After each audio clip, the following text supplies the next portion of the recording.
Alvíceras. Êxodo frente verso capítulo 5º, hoje na tela a Bíblia hebraica, traduzida para o português da editora Sefer. Capítulo 5º, versículo 1º. E depois Moisés e Arão foram e disseram ao faraó: assim falou o Eterno, o Deus de Israel. Então, pausa para o comentário. De cara, você já tem aqui o apodo Eterno para Yahvé. Você não vai ver aqui Yahvé, Javé, o Senhor. Você vai ver aqui o Eterno. Envia meu povo e que festejem para mim no deserto. Outro comentário. O verbo aqui usado é festejar. Lá, em outras traduções que já vimos, por exemplo, a tradução se eu não me engano, foi da Bíblia arqueológica. Agora me deu um branco. Qual foi a última tradução que a gente viu no último vídeo? Eu acho que foi a Bíblia arqueológica. Mas pouco importa. A última tradução que a gente viu,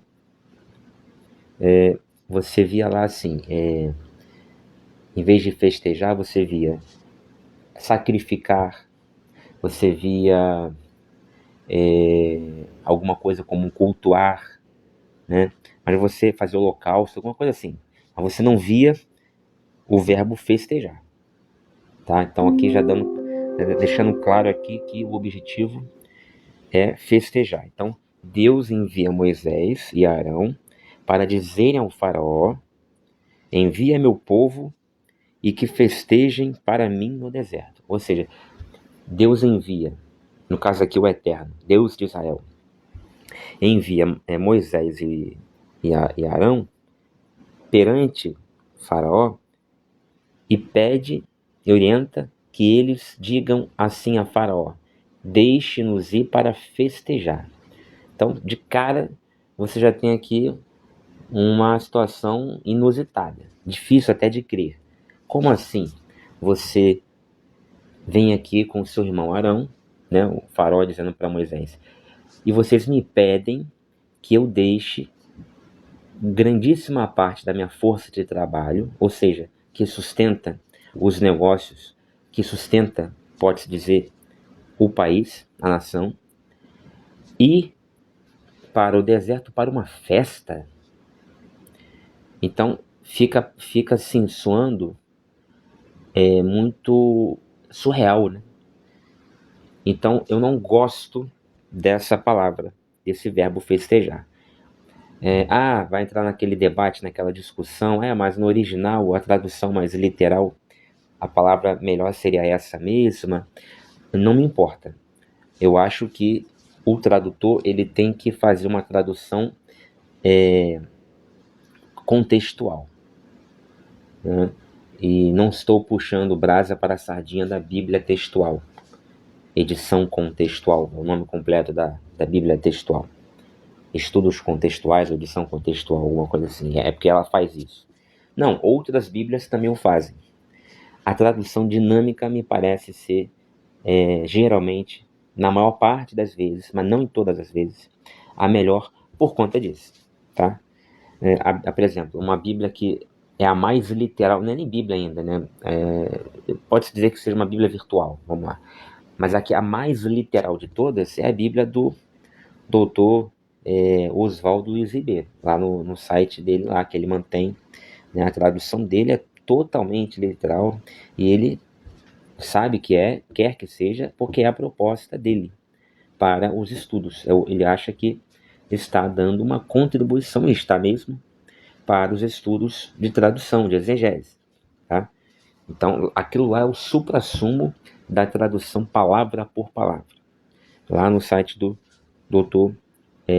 Oswaldo, né?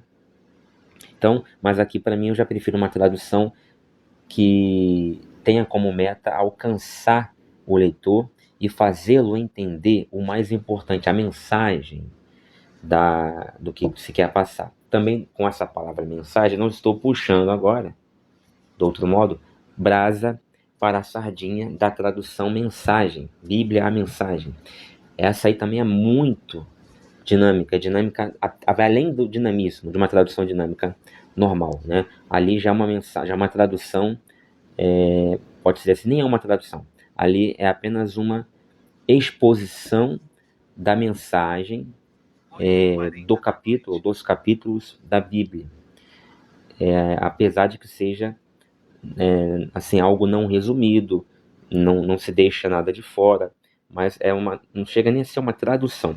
Se quiser chamar aquilo de tradução, podemos dizer que seja uma tradução, vamos dizer assim,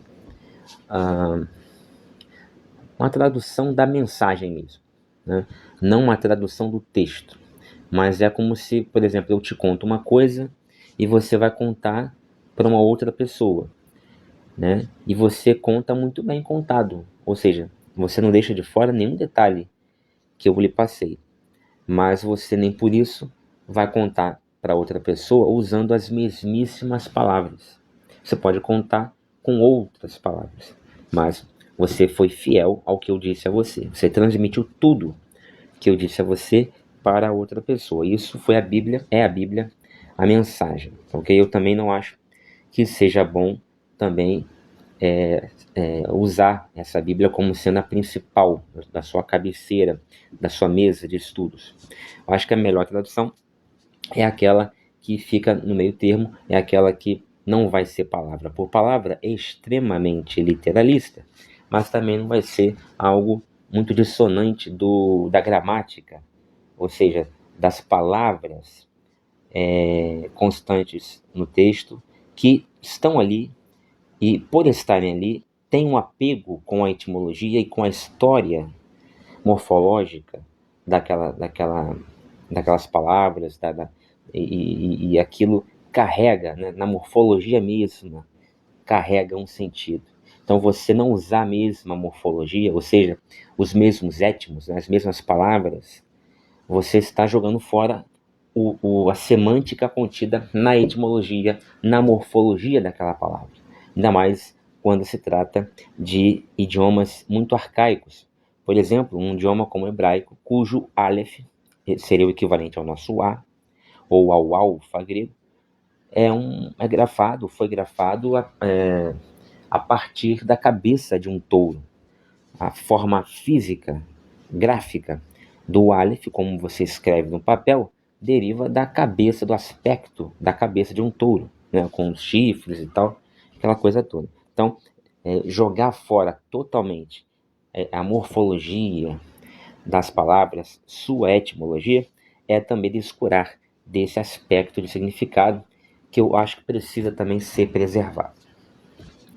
Então, Faraó recebe Moisés e Arão e os dois dizem, na verdade aqui diz o texto, assim diz o Eterno, né, a Moisés e Arão. E aí Arão é que vão até Faraó e reproduzem isso, essa ordem para Faraó, pedindo que Faraó os deixe ir com todo o seu povo. Já vimos isso em outros vídeos. A própria Bíblia vai dizer que é para lá de 600 mil pessoas, na verdade, 600 mil homens, né? Contando com crianças, idosos, mulheres, mais de 1 milhão de pessoas. Então essa seria a ordem do Eterno para Moisés e Arão irem lá até o faraó e dizerem, deixe a gente ir com 1 milhão de pessoas para o deserto e festejar. Assim, surreal, né? Não há como imaginar uma outra resposta para tamanho pedido de Faraó que não seja um não bem redondo na cara de Moisés e Arão. É óbvio, eu também não deixaria, você também não deixaria ninguém no lugar do Faraó, se não fosse louco, né? A não ser que fosse louco, deixaria. Como assim? Vocês são meus escravos, né? Ou meus servos. 1 milhão de pessoas. Claro que essa quantia está totalmente errada, é ficcional total. Não dá para confiar nos números fornecidos aqui para nós no texto bíblico, aqui em Êxodo. Não dá para confiar. Então você pode considerar momentaneamente para efeito de tentar, digamos assim, dar uma colher de chá para o texto. né? Você tenta entrar você aceita o texto, entra nele, aceitando os seus pressupostos, para tentar entender melhor, compreender melhor a história. Tá? Então, assumindo esse pressuposto, a gente acredita que havia ali mais de 1 milhão de pessoas, então a gente vai, beleza, tem 1 milhão de pessoas. Supondo que isso fosse verdade, ainda assim, peraí, mas você me pede para deixar você sair daqui com meus 1 milhão de servos, né? Meu 1 milhão de servos que trabalham todos os dias aqui, né?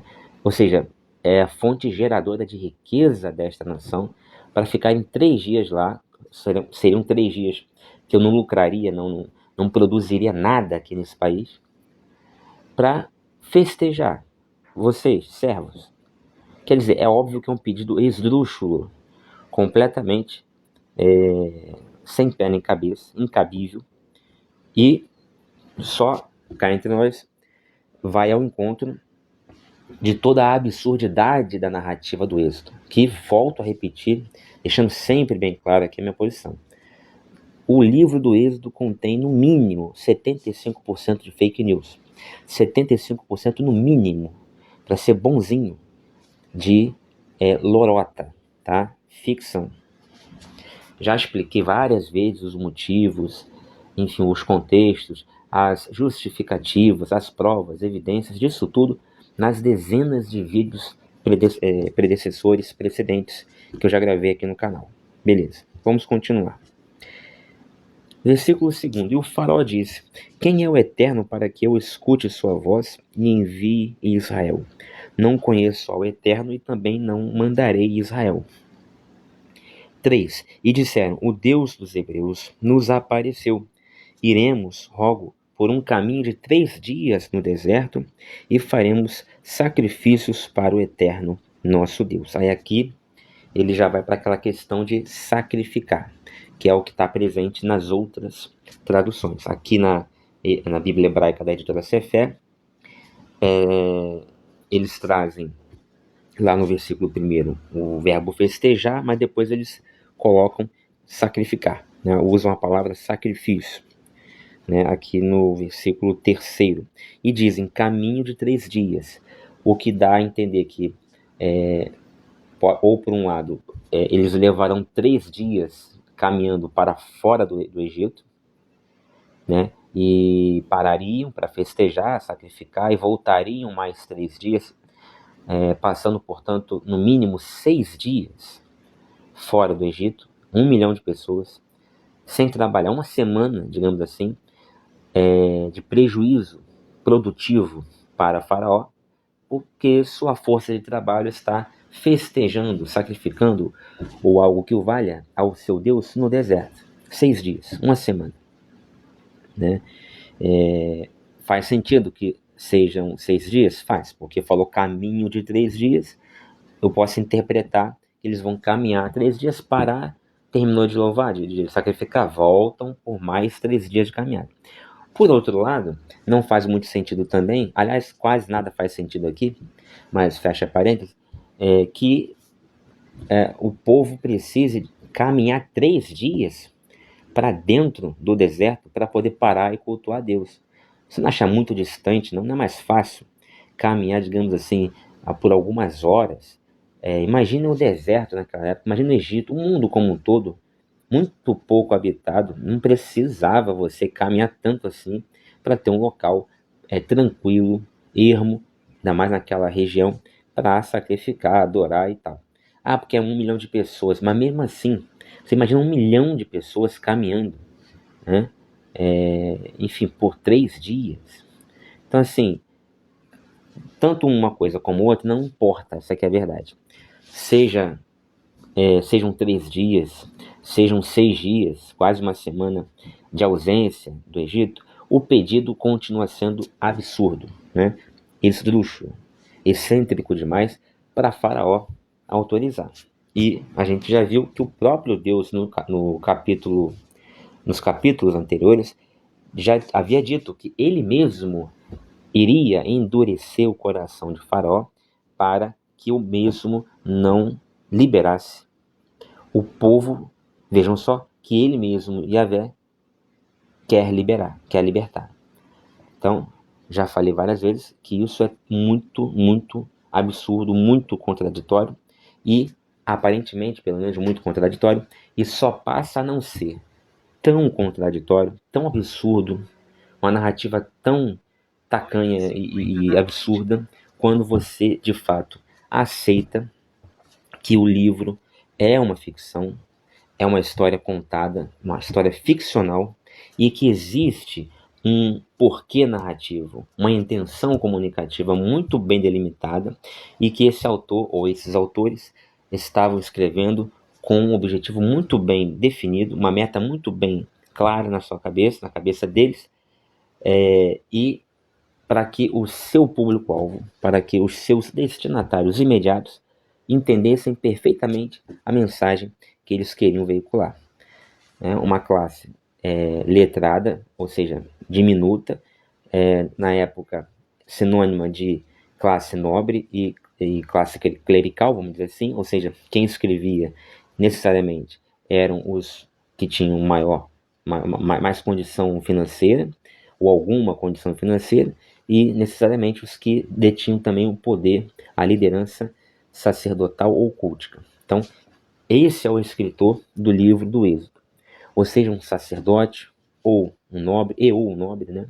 Enfim, mas alguém da liderança do povo. Esse alguém, ele quando vai escrever, ele escreve por um motivo, com alguma ideia, com algum objetivo, e o seu objetivo é orientar religiosamente, moralmente, politicamente, os seus subordinados, os seus liderados, orientar, né, na cartilha da qual ele é o chefe, o defensor, o professor, tá? É manter, portanto, o povo dentro de suas rédeas, né? Então, passar para esse povo uma história que vai trazer identidade, vai trazer subserviência para aquele povo. Basicamente é isso, tá? Daqui para lá a gente ainda pode ficar falando aqui um monte de detalhes e tal, mais assim, específicos do livro do Êxodo. Mas, geralmente, quando alguém escreve num livro da Bíblia, assim, do Antigo Testamento, pelo menos, escreve com esse contexto. Há, sim, uma relação de forças, onde você tem um dominante e um dominado, onde você tem um poderoso e um que é o objeto, o braço desse poder, que mantém esse poder. Geralmente, de um lado, o sacerdote, o político, o monarca ou alguém que o represente, e do outro lado o povo, né? Aquele que vai sustentar com braço e dinheiro, né? Ou seja, recursos, o grupo anterior, ok? Sem entrar em pormenores de cada livro, mas esse é a quintessência que você tem que entender quando você vai ler livros do Antigo Testamento, sobretudo do Pentateuco. Muito bem. E disseram: Deus dos Hebreus nos apareceu, iremos logo por um caminho de 3 dias, no deserto, e faremos sacrifícios para o eterno nosso Deus. Quiçá nos castigue com mortandade ou com espada. 4. E o rei do Egito disse: Por que Moisés e Arão apartais o povo de suas obras? Ide a vossos trabalhos. E o faraó disse: Eis que agora o povo da terra é numeroso, e vós o fazeis cessar em seus trabalhos. 6. E o faraó ordenou nesse dia aos opressores egípcios do povo e aos seus guardas hebreus, dizendo: 7. Não continueis a dar palha ao povo para fazer os tijolos, como ontem e anteontem, que eles andem e recolham palha. 8. E o número de tijolos que eles faziam ontem e anteontem poreis sobre eles, e não diminuireis, porque eles são moles, e porque clamam, dizendo: Vamos, façamos sacrifícios para nosso Deus. 9. Torne-se mais pesado o serviço sobre os homens, e que o façam, e não creiam em palavras mentirosas. E os opressores do povo e seus guardas saíram e falaram ao povo, dizendo: Assim falou o faraó: Eu não vos dou mais palha. E vem o 11, né? Ide tomar palha onde as encontrardes, mas não se diminuirá nada do vosso serviço. 12. E espalhou-se o povo por toda a terra do Egito para juntar restolho para a palha. 13. E os opressores instavam-os, dizendo: terminai vossas obras de cada dia, como quando tinham a palha. 14. Os guardas dos filhos de Israel, que os opressores do faraó puseram sobre eles, foram espancados, porque diziam: porque não acabastes o vosso trabalho fixado de fazer tijolos, como o fizeram ontem e anteontem, tanto ontem como hoje? 15. Os guardas dos filhos de Israel vieram e clamaram ao faraó, dizendo: por que fazes assim a teus servos? 16. A palha não é dada a teus servos, e nos dizem: façam tijolos. E eis que teus servos estão sendo espancados, e a culpa é do teu povo. 17. E disse: vós sois ociosos, ociosos, tanto que dizeis: vamos, sacrifiquemos ao Eterno. 18. E agora ide e trabalhai, e palha não vos será dada, e o número fixado dos tijolos a vez de entregar. 19. E viram os guardas dos filhos de Israel o mal que estes passavam, quando lhes diziam: não diminuireis os vossos tijolos da obra de cada dia. 20. E encontraram a Moisés e a Arão de pé em frente a eles, quando saíram da presença do faraó. 21. E disseram-lhes: olhe o Eterno para vós e julgue, porque nos fizestes odiosos aos olhos do faraó e aos olhos de seus servos, para dar-lhes uma espada em suas mãos para matar-nos. 22. E Moisés voltou ao Eterno e disse: Senhor, por que fizeste mal a este povo? Para que me enviaste? 23. Desde que vim ao faraó para falar em teu nome, foi mal para o povo e não salvaste a teu povo. Bom, aqui é o seguinte. Primeiramente que faraó não cai na conversa de Moisés, não libera o povo e mais ainda, ainda faz com que o povo ainda trabalhe mais ainda, mais dificuldade, né? Porque vai cortar lá a ajuda na palha lá que os egípcios davam para eles vão ter que catar antes a própria palha para depois fazer os adobes, os tijolos. Então o trabalho dobrou, seguia o mesmo trabalho, a mesma produção de adobes, só que ainda se agregou o trabalho de ter que achar, antes de fazer os adobes, ter que achar o restolho, a palha, por si só, né? Então o trabalho aumentou. E aí o povo ficou contra Moisés, né, e Arão, porque eles pensaram: poxa, a gente tinha trabalho pra caramba aqui, aí vem Moisés e Arão e falam com o faraó, daqui a pouco o faraó pega e aumenta a nossa carga de trabalho, então a culpa é deles. Então por que eles foram falar com o faraó? Por conta de eles falarem com o faraó, a gente agora está numa pior do que a anterior, né? Então faraó devolve, né, dessa maneira, responde a esse pedido de esdrúxulo de Moisés e Arão com essa ação maquiavélica, né, astuciosa, ardilosa, colocando com sucesso o povo de Moisés, que ele queria liderar para fora do Egito, contra Moisés e Arão. E aí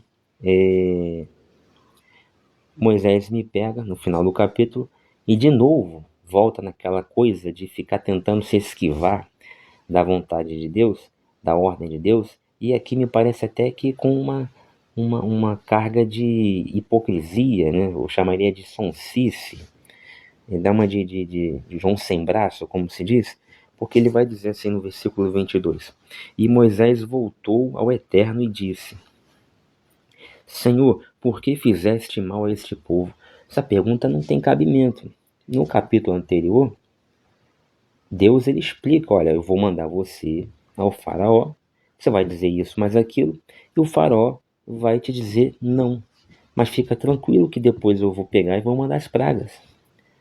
Ou eu vou cuidar, né? E isso depois de mostrar, né, para Moisés pelo menos ali 3 milagres, né? O do braço ressecado, né? Leproso, que ele põe dentro da roupa, tira e volta a ficar são, o próprio braço dele. A água que vira sangue do rio, né? E a vara, o cajado que vira serpente. Então, assim, sem contar a sarça ardente, enfim, aquelas epifanias todas. Então, Deus, ele muito pacientemente, didaticamente explicou, mostrou o poder, a força para Moisés, aquela coisa toda.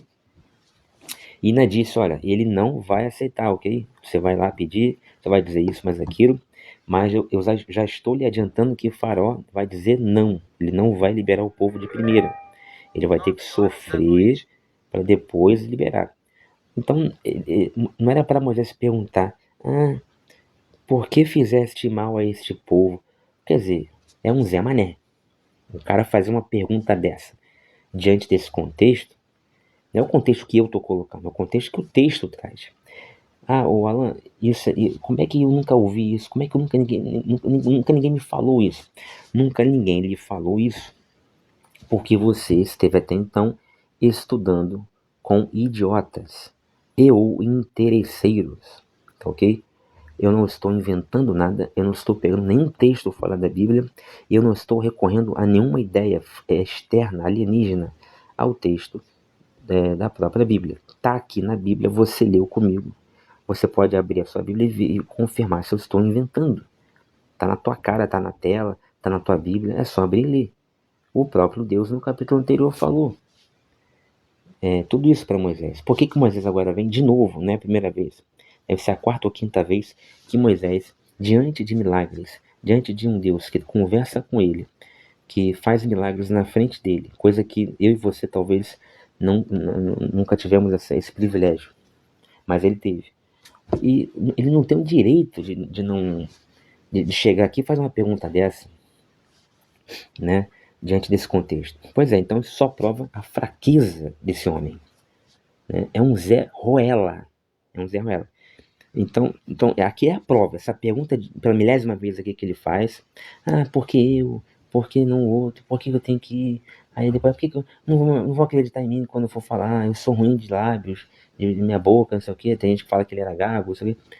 Manda outro, tá? Mas chama o Arão, então. Aí vai chamar Arão. Não, você não vai ficar gago. Não, aí Deus é de calma. Eu vou com você e tal. Vai ter a coluna de fumaça, a coluna de fogo, etc e tal. Faz milagre na frente do cara. Aqui, você vai dizer isso, você vai dizer aquilo. Se não acreditar, você joga esse cajado. Aí vai virar serpente. Aí você pega de novo, ele volta a virar cajado. Aí se não acreditar, você pega e bota a mão no peito, tira. A mão vai estar doente. Depois você bota de novo e tira a mão vai tá sarada. Depois você pega a água do rio, vai virar sangue. Essa é uma série de provas. Uma série de provas. Uma série de epifanias, de milagres. Assim, totalmente inacreditáveis, né? Incríveis, e o cara ainda vem de novo. E isso porque está dando tudo certo, está tudo ocorrendo conforme o próprio Deus disse que deveria ser.